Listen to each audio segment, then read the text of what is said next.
껍데기는 알아보겠습니다.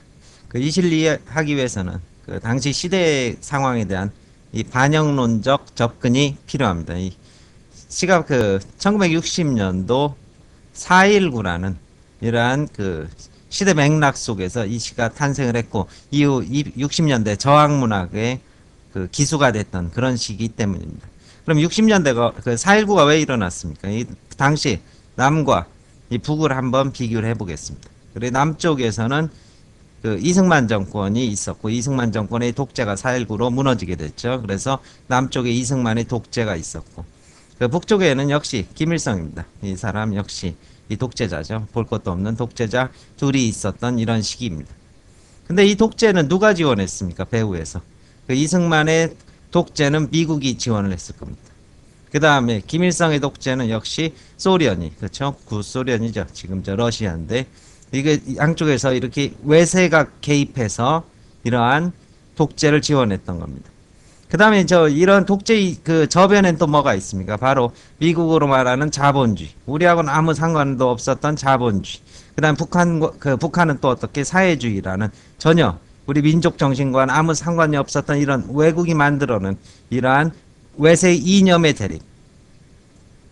이러한 것들이 당시 우리 국토를 이렇게 뒤덮고 있었던 겁니다. 따라서 이러한 이념의 대립, 그 다음 외세의 개입, 그로 인한 남북한의 독재, 이러한 것들이 전부 우리나라를 질식시키고 있었던 외적 상황이었습니다. 따라서 이 작품에서 이 껍데기의 의미는 바로 이러한 바로 독재와 외세 그리고 이념의 개입 이런 식의 것으로 이해를 하시면 될 것입니다. 이제 본문 보겠습니다. 자, 껍데기는 가라. 그렇죠? 그 1960년대 4.19 이후에 했던 강한 민중정신이 거부하려던 대상 바로 독재 그리고 외세 그리고 이념의 대립 이런 것들을 상징할 것입니다. 껍데기, 독재, 외세, 이념의 대립을 벗어던지자. 4월의 알맹이, 4.19의 순수한 그러한 민중의 정신으로 이것을 극복해내자. 그래서 껍데기는 가라. 이렇게 다시 반복을 통해서 강한 의지와 염원을 이렇게 담고 있습니다. 껍데기는 가라. 다시 반복합니다. 동학년, 갑오농민전쟁. 그렇죠. 갑오농민전쟁 또 역시 무슨 정신입니까? 우리 순수한 민중의 그 정신으로 곰나로 공주죠. 지금의 공주입니다. 그렇죠. 이 공주 마지막 우금치 전투에서 그 동학농민군이 패퇴를 하게 되는 그 아우성 마지막 그 전투의 아우성의 민중 정신만 살아남고 껍데기는 가라. 그래야 다시 껍데기는 가라. 이곳에선 두 가슴과 그곳까지 내놓은 그러니까 쉽게 말하면 옷을 벗어 던진 이런 뜻입니다. 그렇죠. 모든 것을 벗어 던진. 근데 이 옷이라는 게 바로 뭡니까?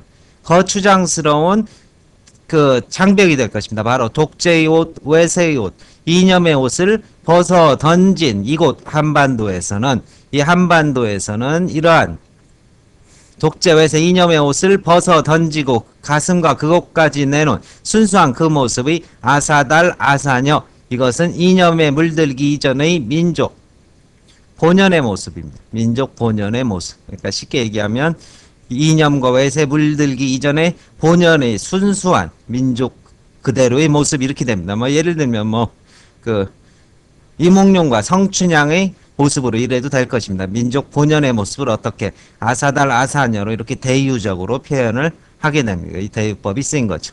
중립입니다. 중립 흔히 어떻게 말합니까? 이념에 있어서 자본주의를 우익이라고 하고 그 다음에 사회주의를 좌익이라고 합니다. 좌익과 우익의 벗어 던진 중립, 좌익, 우익을 모두 벗어 던진 중립의 초래청 결혼식장입니다.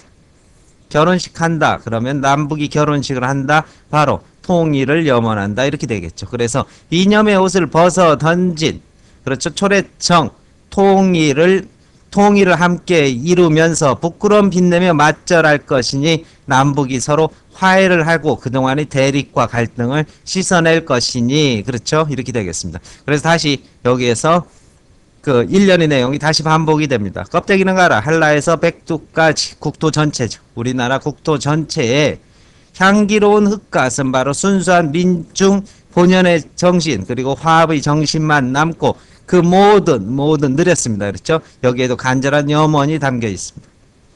세부치는 가라. 외세와 독재와 이념의 대립을 무너뜨리자 이렇게 되는 작품입니다. 따라서 이 전체에서 그 껍데기와 대조적으로 쓰인 의미의 것들을 잠시 그 확인을 해보겠습니다. 여기서 알맹이가 되겠죠. 그 다음에 또 아우성이 될 것입니다. 그 다음에 향그러운 흙가슴, 이런 것들이 껍데기와 대립되어서 바로 우리 민족 본연의 정신, 민중의 정신을 상징하게 될 것이고, 이 껍데기와 같은 의미로 쓰인 게 또 하나 있을 것입니다. 맨 밑에 세부치, 그런 것들을 지향해서 극복하고 새로운 우리 민족의 화합의 통일을 이루자, 이러한 60년대 반영론적 접근을 해야 되는 작품, 이것이 바로 껍데기는 가라라는 신동엽님의 작품이 될 것입니다. 마칩니다.